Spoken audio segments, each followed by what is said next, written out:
Había algo extraño en la manera en que Mauricio Landaverde caminaba aquella mañana. No era el paso seguro de siempre. No era ese andar de hombre que sabe que el mundo gira alrededor de su nombre. Ese avanzar decidido de quien ha aprendido a leer las habitaciones antes de entrar a ellas y a ocupar el espacio como si le hubieran reservado el mejor lugar desde antes. Era algo más rápido, más tenso, como si algo en su cuerpo, en ese lugar donde vive el instinto antes de que la razón lo traduzca, ya supiera que ese día no sería como los demás. Pero él no lo sabía todavía. Y eso, precisamente eso, era lo que hacía que todo lo que vino después resultara tan inevitable. Eran las 9:40 de la mañana, cuando las puertas de cristal del restaurante Landaverde se abrieron para recibir a los primeros clientes. El sol de Guadalajara caía limpio y sin piedad sobre las bancas de piedra de la entrada, sobre los macetones con helechos perfectamente podados que dos jardineros revisaban cada lunes y cada jueves, sobre el letrero dorado que llevaba su apellido grabado en relieve, con un tipo de letra que había costado 4 consultas con un diseñador de identidad corporativa antes de ser aprobado. Todo era impecable, todo era suyo, o eso creía él, porque en uno de esos bancos de piedra, con las manos apoyadas sobre un bastón de madera oscura y los ojos cerrados hacia el sol de la mañana, estaba sentado un hombre viejo, un hombre que no encajaba. Usaba una camisa de franela a cuadros, desgastada en los codos con esa honestidad que tienen las telas que han acompañado mucho trabajo.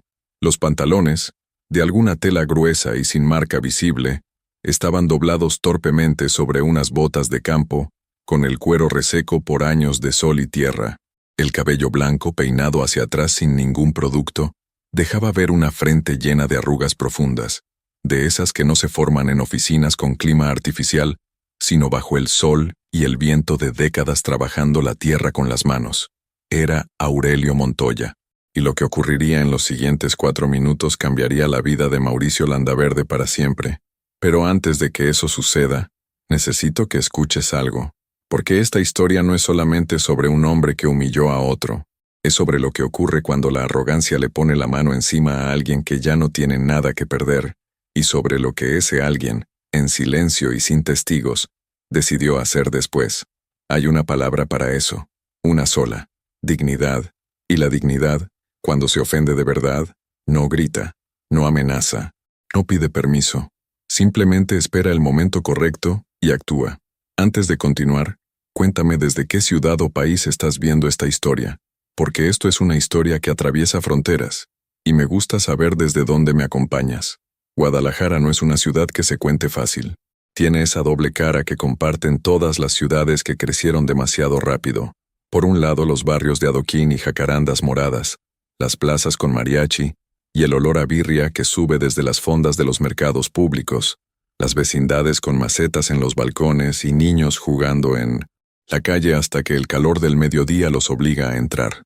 Por el otro, las avenidas anchas con edificios de vidrio y acero, los restaurantes con carta en inglés y sommelier de guardia, los estacionamientos con cámaras en cada columna que cobran por fracción de hora. Mauricio Landaverde vivía en esa segunda cara. Había nacido en la primera, que era algo que él procuraba no mencionar en conversaciones de negocios. Su padre, don Ernesto Landaverde, había sido un hombre de trabajo honesto y manos callosas.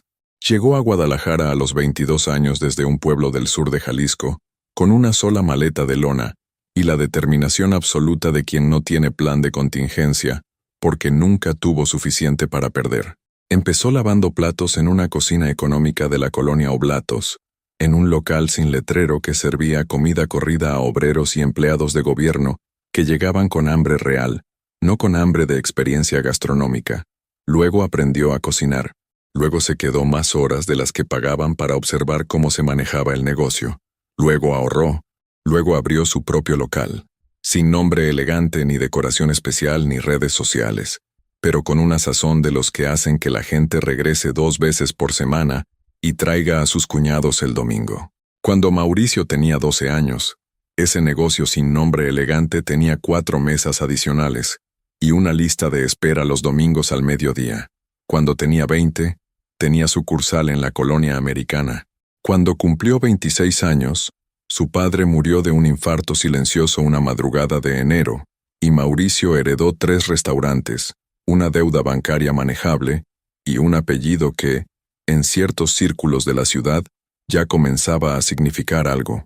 Lo que don Ernesto no le pudo dejar porque no se puede heredar lo que uno nunca poseyó del todo, fue la humildad. Mauricio era inteligente, nadie se lo negaba. Tenía ojo para los negocios y olfato para las oportunidades, y una capacidad casi irritante para cerrar tratos en conversaciones de 10 minutos que otros hombres habrían necesitado, 3 almuerzos y 2 rondas de golf para concretar. En 5 años convirtió 3 restaurantes en 11.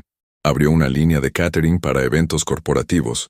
Firmó convenios con 2 cadenas hoteleras con presencia en Jalisco y Nayarit, y lanzó una marca de salsas artesanales distribuida en 4 estados del país, que ganó un reconocimiento en una feria nacional de alimentos y terminó en la portada de una revista de negocios regional.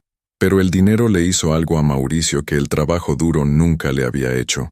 Le convenció de que él era el origen de todo, no el hijo de un lavaplatos de la colonia Oblatos, no el beneficiario de una herencia construida con años de madrugadas y quemaduras de aceite, no el continuador de algo que alguien más había comenzado. Él, solo él, su visión, su inteligencia, su carácter excepcional. Y cuando uno se convence de esa historia, empieza a mirar diferente a las personas que no encajan en ella. Las mira como si fueran un error de casting, como si su sola presencia en el escenario fuera una ofensa personal a la coherencia del mundo que uno ha construido en su cabeza. Así miró Mauricio Landaverde a Aurelio Montoya aquella mañana, ese anciano de botas de campo y camisa de franela, sentado en el banco de piedra de la entrada de su restaurante insignia, cerrando los ojos hacia el sol de las 10 de la mañana, como si el mundo entero le perteneciera. Mauricio se detuvo, apretó los labios. Sintió algo que no supo nombrar en ese momento, pero que reconocería mucho después, cuando ya era demasiado tarde para cambiarlo. Una irritación que venía de adentro, no de afuera. Una irritación que no tenía que ver con el anciano en el banco, sino con lo que ese anciano representaba en su cabeza. Esa versión del mundo que él había decidido dejar atrás, y que insistía en aparecer en las entradas de sus restaurantes como un espejo que nadie le había pedido. Porque Mauricio Landaverde había visto a su padre en ese banco. No lo sabía conscientemente, no lo habría admitido si alguien se lo hubiera dicho. Pero en algún lugar detrás de los labios apretados y la irritación sin nombre, había un niño de 12 años de la colonia Oblatos, que reconocía esas botas y esa camisa de franela, y ese cabello blanco peinado sin producto, y que no quería que nadie más los reconociera también. Ese niño también quería hacer desaparecer al anciano, y eso, aunque Mauricio no lo sabía todavía, hacía que todo fuera mucho peor, y llamó a su gerente. El gerente se llamaba Carlos Ibarra. Tenía 34 años, una esposa, 2 hijos en edad escolar y una hipoteca que vencía el 15 de cada mes sin excepciones. Había llegado a trabajar con Mauricio Landaverde 7 años atrás, cuando el negocio tenía 6 locales, y todavía había espacio para el trato directo entre el dueño y el personal.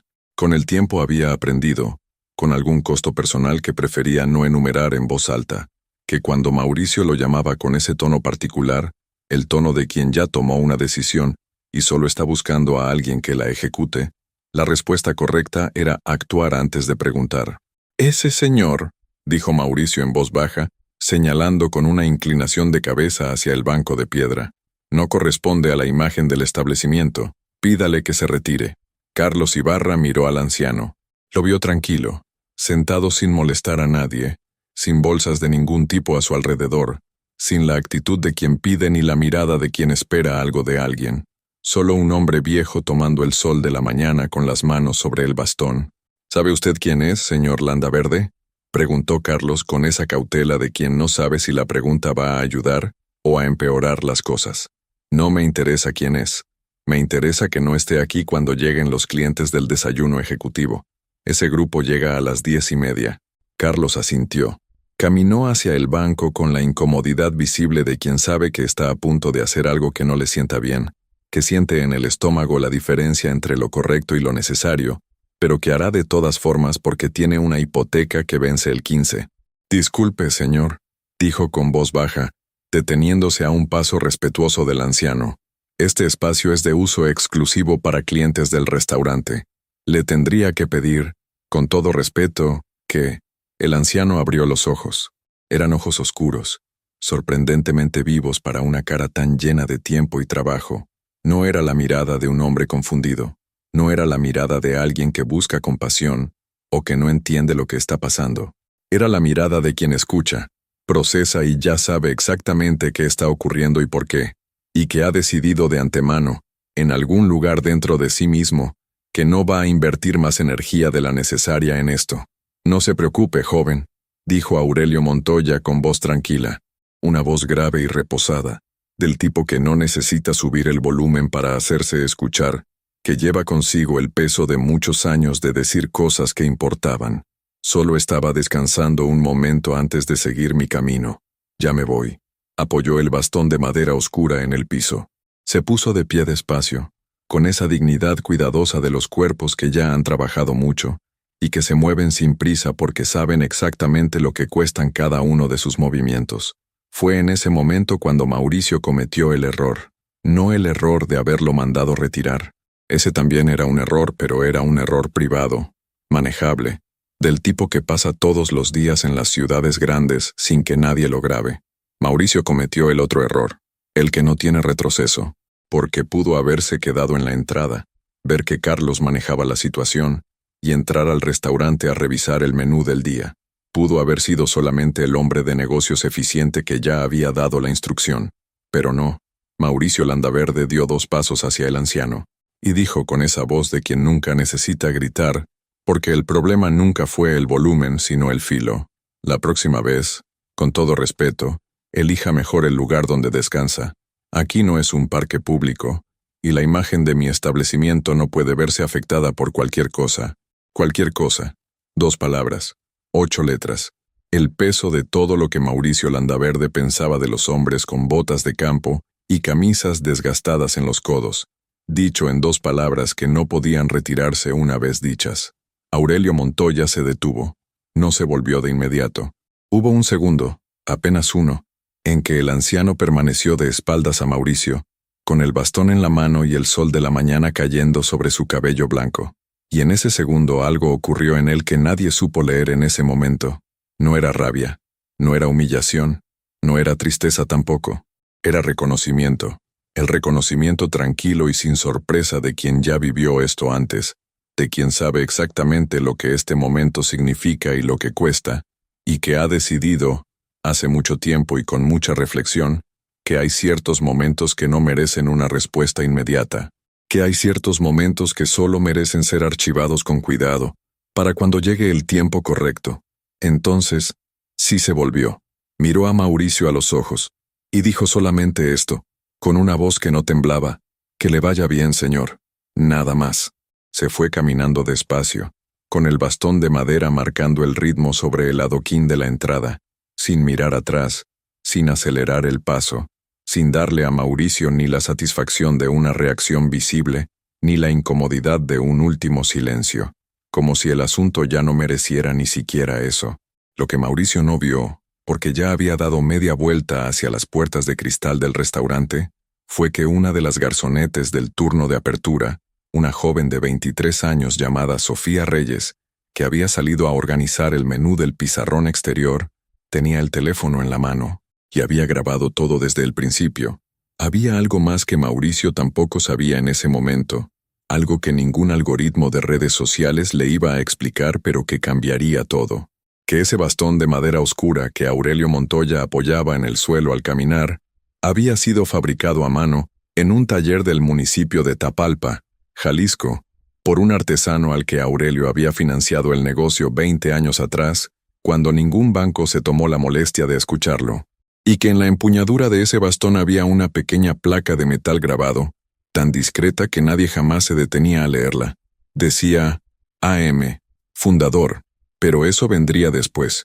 Lo que ocurrió en las siguientes 72 horas fue de ese tipo de cosas que la gente llama tormenta perfecta, aunque en realidad no tienen nada de perfectas. Son simplemente la suma ordenada de consecuencias que ya estaban esperando el momento correcto para presentarse todas juntas. Sofía Reyes subió el video a sus redes esa misma tarde, entre el fin de su turno y el inicio del metro que la llevaba a casa. No lo hizo con mala intención planificada, o al menos eso fue lo que respondió después cuando varias personas le preguntaron.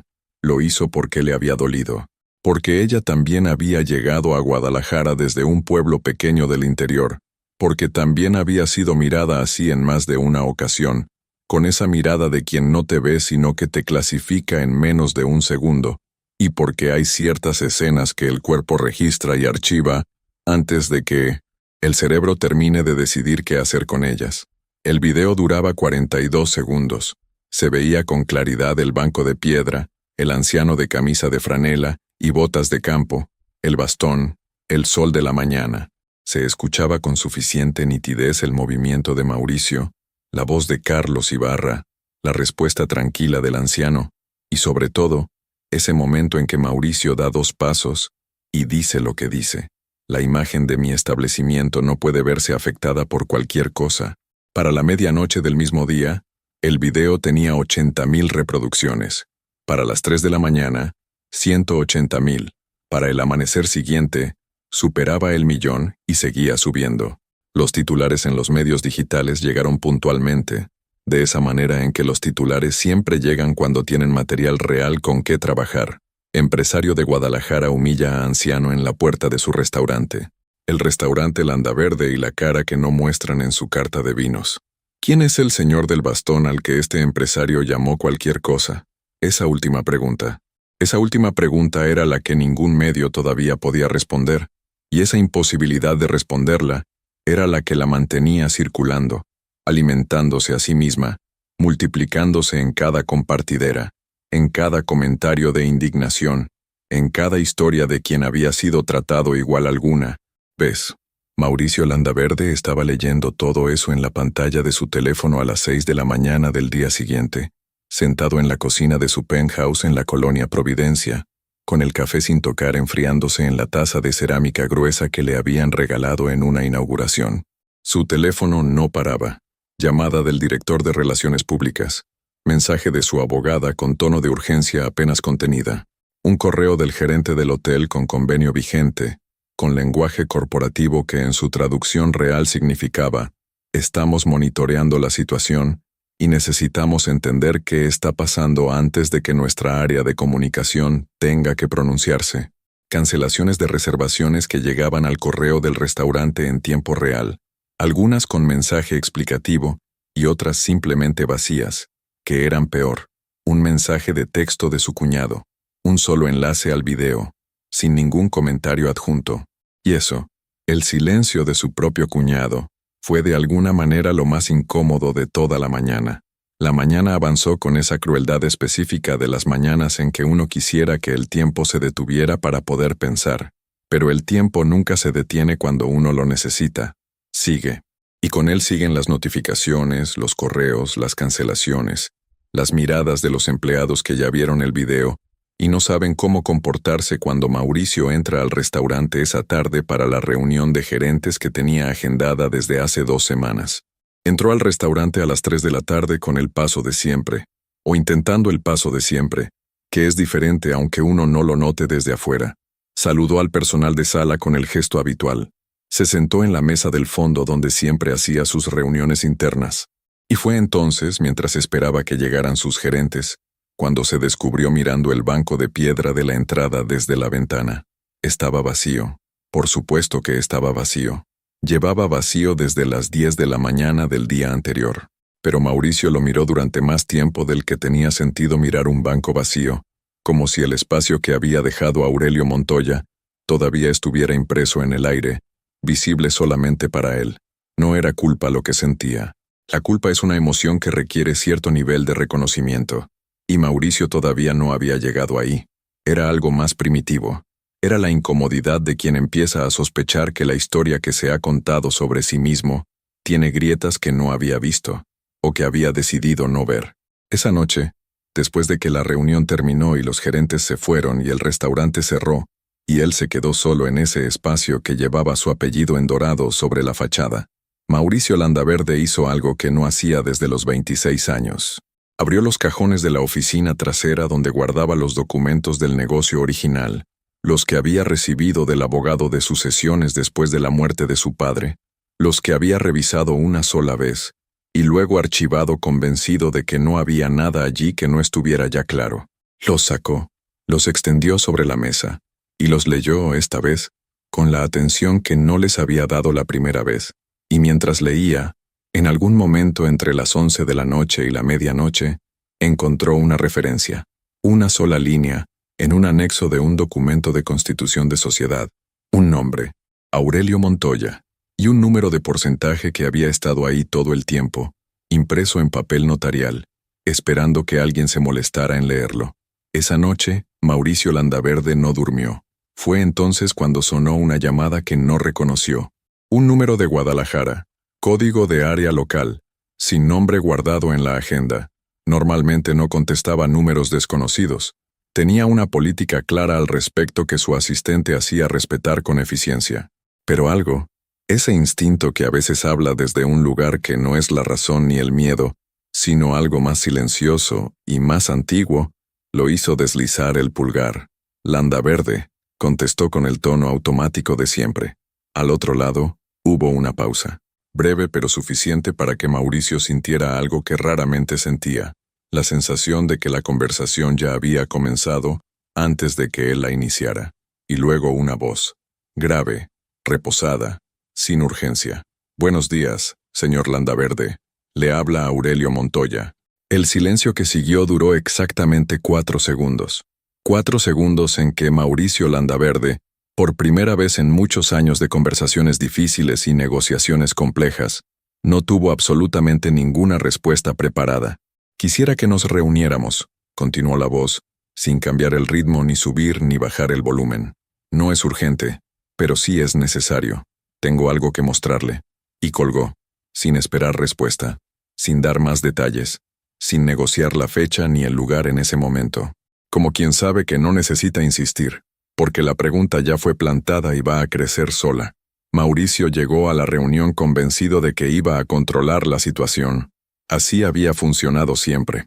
Uno llega preparado, toma el espacio desde el primer minuto, fija los términos antes de que el otro pueda hacerlo. Había aprendido eso en su primera gran negociación difícil a los 28 años, y lo había aplicado con éxito desde entonces, en docenas de situaciones que otros habrían manejado de manera reactiva. Si el anciano quería una disculpa pública, había formas elegantes de hacer eso que minimizaban el daño y generaban incluso capital de simpatía. Si quería dinero, había formas todavía más sencillas. Si quería hacer un escándalo legal, existían abogados especializados en exactamente ese tipo de escándalos, abogados que Mauricio ya tenía en marcación rápida desde hacía años. La dirección que le habían enviado era en la colonia americana, a 3 cuadras del Arco de Vallarta, una zona de casas antiguas de principios del siglo pasado, que con los años habían ido reconvirtiendo sus plantas altas en estudios de arquitecto o diseño, sus plantas bajas en despachos jurídicos o contables, conservando en la mayoría la fachada de piedra cantera y las rejas de hierro trabajado, porque en Guadalajara hay un acuerdo tácito con la ciudad que dice que ciertas cosas no se tocan. El edificio no tenía letrero visible desde la calle, solo un número de latón en la pared y una planta de bugambilia color fucsia trepando por la fachada, como si llevara décadas haciéndolo, porque probablemente las llevaba. Adentro, una recepcionista de unos 40 años, con el pelo recogido y la actitud discreta de quien ha visto muchas reuniones importantes pasar por esa sala de espera, lo hizo aguardar exactamente 3 minutos, lo suficientes para que uno empiece a preguntarse si la espera es accidental o intencional, y luego lo condujo por un pasillo de piso de madera que crujía levemente con cada paso, hasta una sala al fondo del edificio. La sala olía a madera y a libros viejos, ese olor que no se fabrica con ambientadores sino que se acumula con el tiempo y con el uso. Las paredes tenían fotografías en blanco y negro enmarcadas en madera oscura, tierras abiertas, construcciones en distintas etapas, manos trabajando materiales que podían ser barro o madera o concreto, un mapa enmarcado de la región de los Altos de Jalisco, con marcas hechas a mano en varios puntos, con fechas escritas al margen con tinta azul, Una repisa larga con carpetas ordenadas con fichas de colores en el lomo, y entre ellas, con esa naturalidad de lo que se pone donde uno lo usa, dos figuras pequeñas de barro vidriado de las que se encuentran en los mercados artesanales de la región.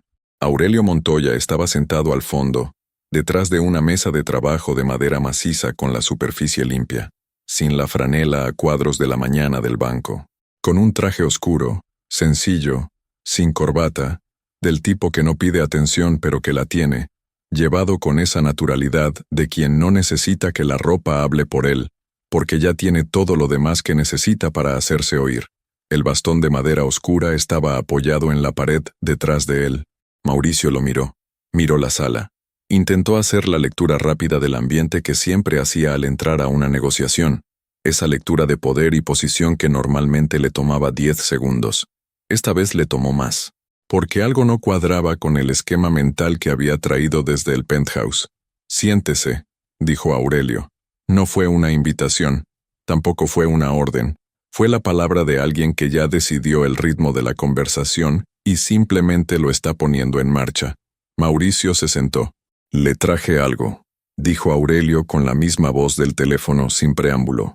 Abrió una carpeta delgada que tenía sobre la mesa, sacó una sola hoja y la empujó hacia Mauricio con el cuidado de quien entrega algo que conoce bien.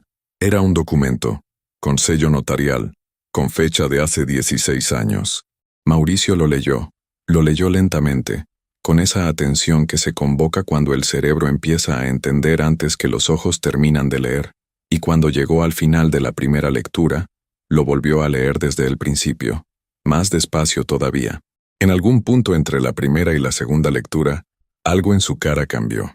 Esa seguridad de hombre que sabe cómo terminan estas conversaciones, que había traído consigo desde el estacionamiento, empezó a resquebrajarse en los bordes, de la manera silenciosa e irremediable en que se resquebrajaban las cosas que uno había creído completamente sólidas.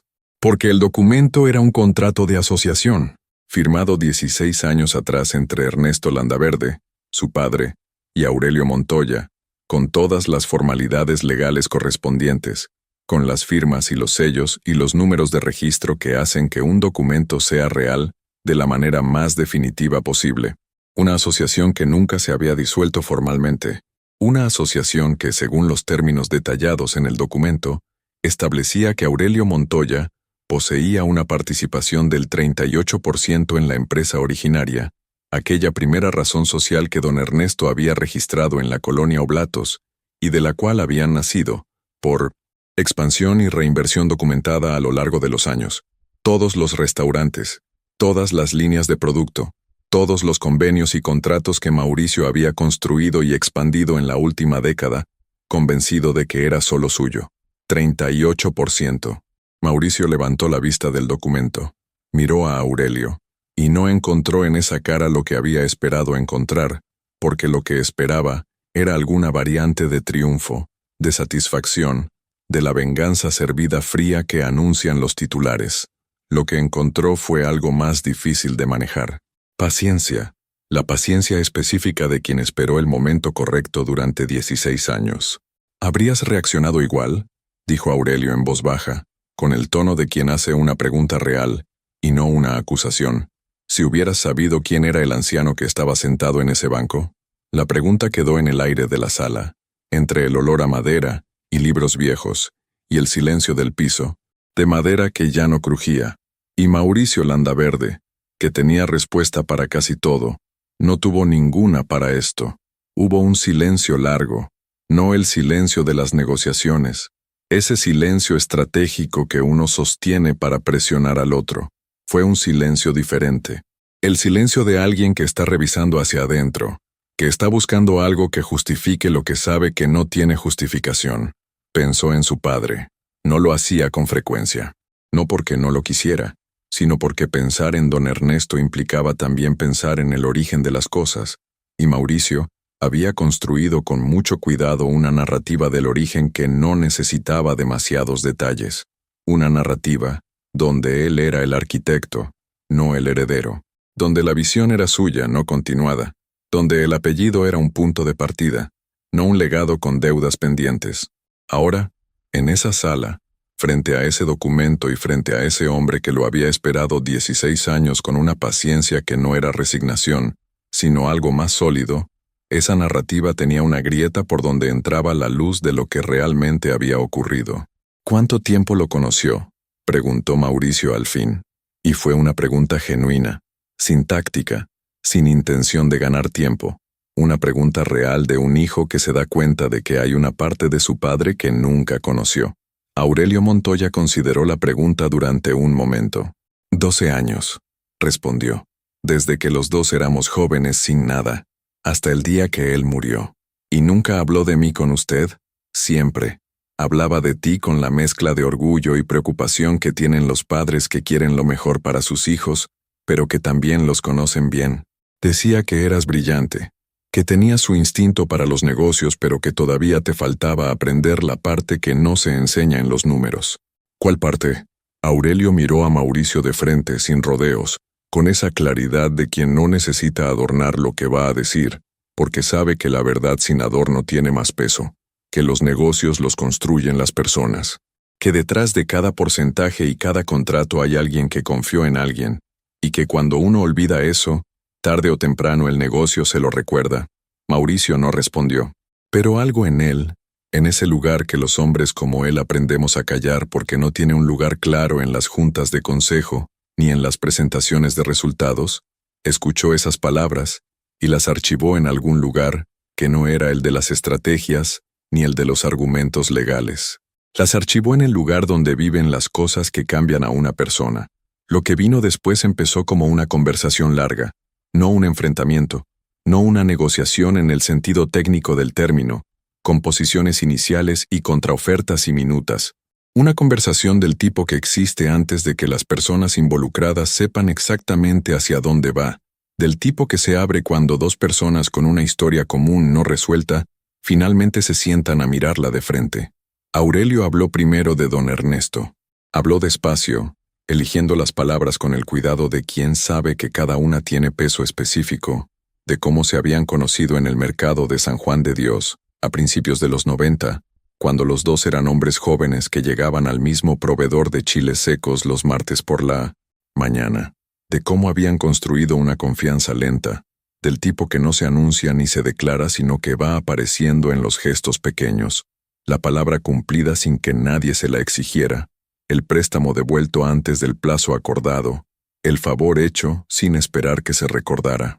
Tu padre era un hombre que sabía lo que valía un apretón de manos, dijo Aurelio, mirando no a Mauricio sino a un punto en la mesa entre los dos, como si estuviera hablando también para sí mismo, para algo que guardaba desde hace mucho tiempo. Cuando me propuso la sociedad me dijo exactamente esto. Aurelio, yo pongo el negocio y tú pones el respaldo. Y lo que crezcamos lo dividimos como acordemos, con papeles de por medio, porque los amigos que no tienen papeles dejan de ser amigos en cuanto hay dinero de por medio. Mauricio escuchaba sin hablar, con esa escucha incómoda de quien quiere refutar y no encuentra por dónde empezar. Cuando él murió, yo tomé una decisión. Decidí no aparecer, no porque no tuviera derecho, porque lo tenía, y lo tengo, sino porque tú eras joven, estabas de duelo, y el negocio necesitaba tiempo para encontrar su propio ritmo sin interrupciones. Pensé que con los años, cuando las cosas estuvieran asentadas, encontraríamos el momento de sentarnos a hablar. Una pausa larga, el crujido leve del edificio, ese sonido de las casas viejas que respiran. Estuve esperando ese momento 16 años. Mauricio quiso decir algo. Abrió la boca y la cerró 2 veces, porque lo que tenía ganas de decir, lo que su instinto de negociador le dictaba como primer movimiento, sonaba terrible incluso dentro de su propia cabeza antes de que saliera. ¿Por qué nunca reclamó? ¿Por qué no habló antes? ¿Por qué dejó pasar tanto tiempo sin decir nada? Como si el silencio honesto de un hombre pudiera convertirse retroactivamente en una renuncia tácita a lo que le pertenecía por derecho y por promesa. ¿Qué quiere de mí?, preguntó al fin con la voz más pequeña que le había salido en una reunión de negocios en toda su vida. Aurelio lo miró durante un momento que duró más de lo que los relojes miden. Nada que no sea mío ya, respondió. Y eso dicho así, sin adorno, sin amenaza, sin el menor rastro de crueldad, fue la frase más devastadora que Mauricio Landaverde había escuchado en todos sus años de negocios. porque era completamente verdad, y porque él, sentado en esa silla frente a ese documento notarial de 16 años, lo sabía. Los procesos legales rara vez son dramáticos desde afuera. Son papel. Reuniones en salas sin ventanas con abogados que hablan en un idioma que parece español, pero que tiene su propia gramática de consecuencias. Correos electrónicos con archivos adjuntos que pesan kilos en implicaciones. Revisiones contables que toman semanas y producen reportes que nadie lee completos excepto los auditores, que cobran por página y por hora. Lo que salió de todo ese proceso, 3 meses después de aquella mañana de franela y bastón y banco de piedra, fue un acuerdo, no una sentencia, no una batalla judicial con resolución en juzgado, un acuerdo firmado entre dos partes, con sus respectivos asesores legales presentes, en una sala de notaría de la colonia americana, porque Aurelio Montoya no quería destruir a Mauricio Landaverde. Eso era lo que más le costaba entender a la gente que se fue enterando con el tiempo, a los que habían seguido el video, y la indignación, y estaban esperando el final de película, el momento cinematográfico en que el villano cae desde arriba y el héroe alza el puño en el aire. Aurelio no era ese tipo de protagonista, nunca lo había sido. Lo que quería era que se reconociera lo que durante 16 años había sido ignorado. Lo que quería era que los números reflejaran la verdad que un contrato notarial ya había establecido. Lo que quería, en el fondo de todo, era algo que no tiene nombre en ningún código civil ni en ningún protocolo de negociación corporativa, pero que está debajo de todos ellos, sosteniendo todo. Quería que lo vieran, no en los medios, no en los comentarios de un video viral, en los ojos de Mauricio Landaverde, en el reconocimiento real, sin edición ni relaciones públicas, de que él había existido todo ese tiempo. El acuerdo implicaba la transferencia formal del porcentaje que le correspondía según el contrato original, más los rendimientos acumulados calculados, con una tasa de referencia conservadora que Aurelio mismo propuso durante la negociación, porque su abogada había calculado una significativamente más alta y él la corrigió con calma, mientras ella lo miraba con una mezcla de profesionalismo y asombro. También implicaba algo que no estaba en ningún cláusula legal, algo que Aurelio pidió en privado, en esa primera reunión de la sala con olor a madera y libros, y que Mauricio aceptó sin negociar porque entendió que este era el único punto que no tenía alternativa, una disculpa, no pública, no grabada, no en un comunicado de prensa redactado en 4 versiones por el equipo de relaciones públicas con cada palabra pesada, en una balanza de daño y percepción, una disculpa de persona a persona, en esa misma sala, sin testigos, sin cámaras, sin el amortiguamiento de los intermediarios.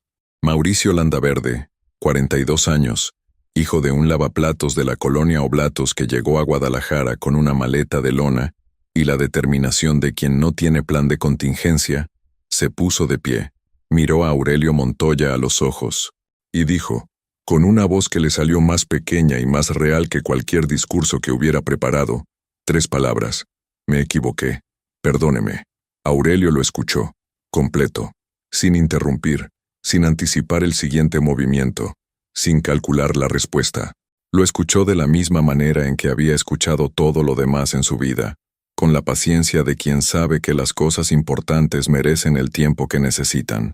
Luego asintió, despacio. Ya está, dijo, nada más. Y esas 2 palabras tan pequeñas, tan absolutas, cerraron algo que había estado abierto 16 años. Pasaron 6 meses.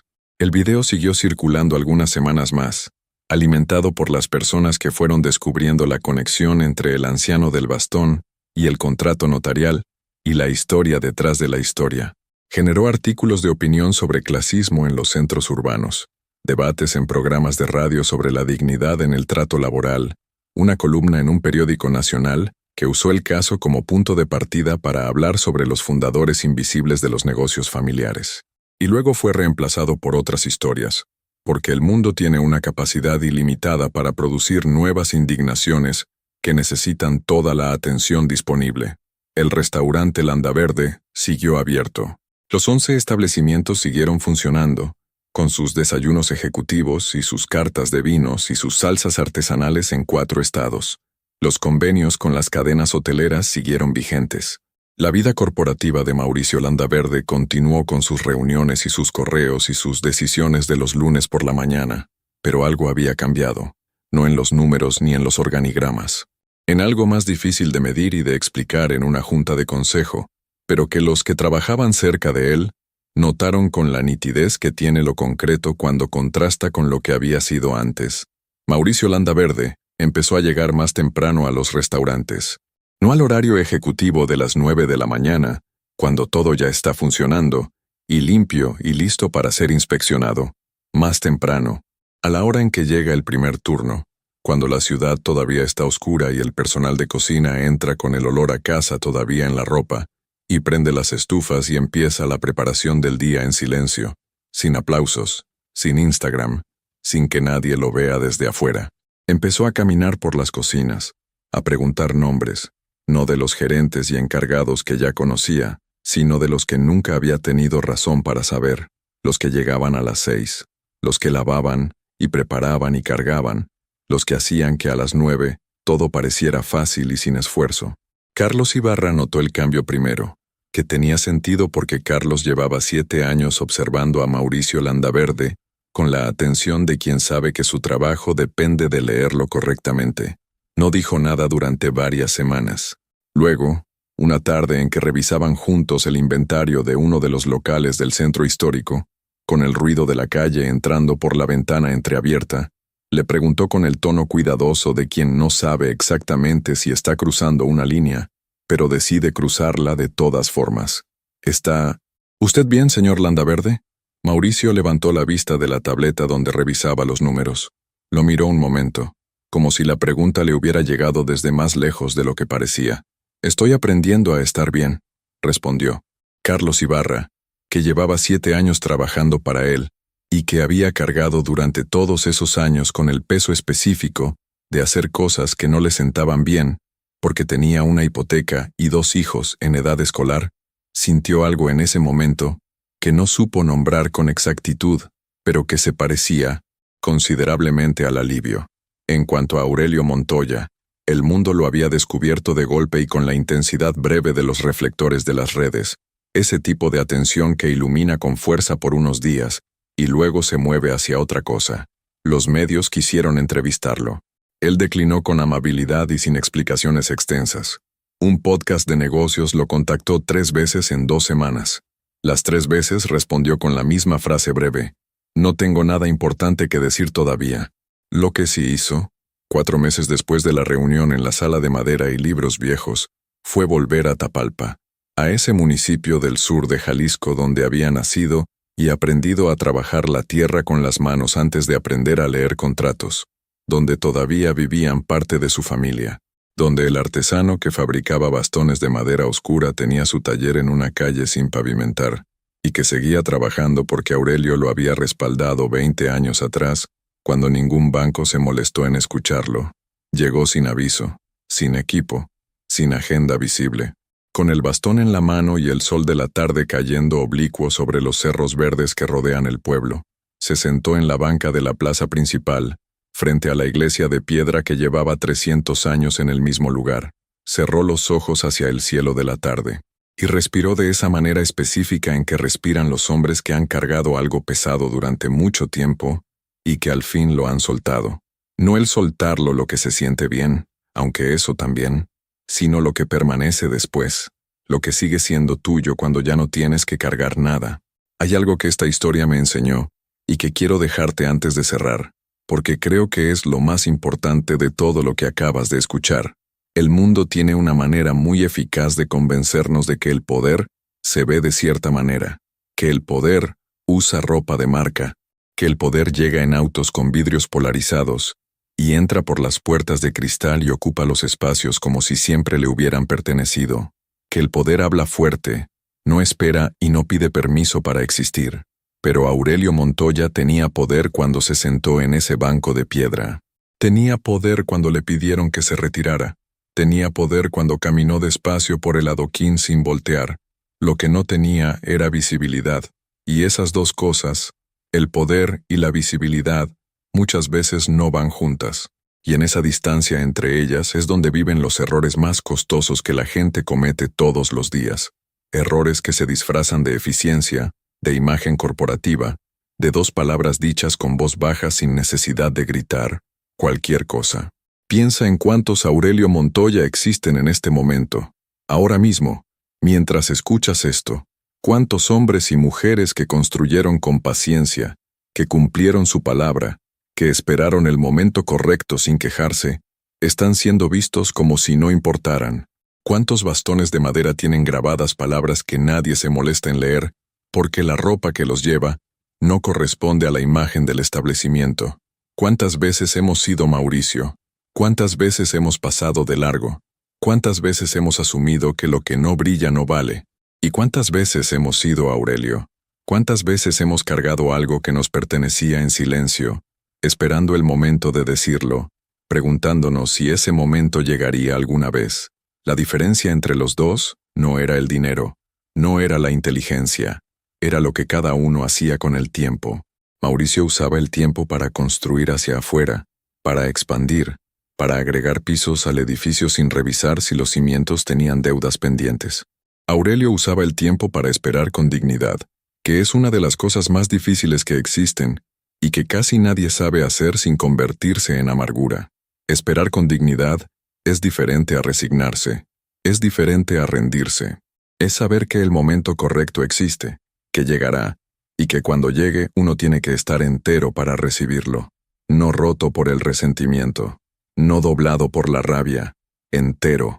Aurelio existía antes del video, existía antes del contrato notarial, existía cuando lavaba la tierra de sus manos antes de estrecharlas, existía cuando esperaba con paciencia 16 años sin quejarse, existía cuando dijo, «Que le vaya bien, señor», y se marchó con el bastón marcando el ritmo sobre el adoquín.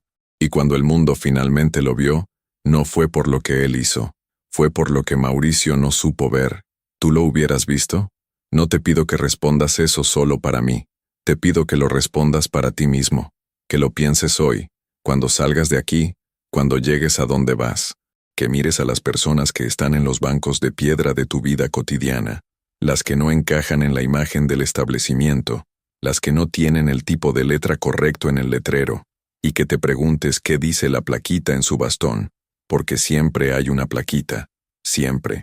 Si esta historia te movió algo por dentro, escribe en los comentarios una sola palabra, la que sea tuya, la que resuma lo que te dejó esta historia hoy, una sola palabra, la que nazca desde adentro. Y si quieres seguir acompañándonos en historias que revelan la verdad de las personas y el peso de las decisiones que nadie ve, suscríbete, porque aquí el destino siempre pone a cada uno en su lugar, siempre.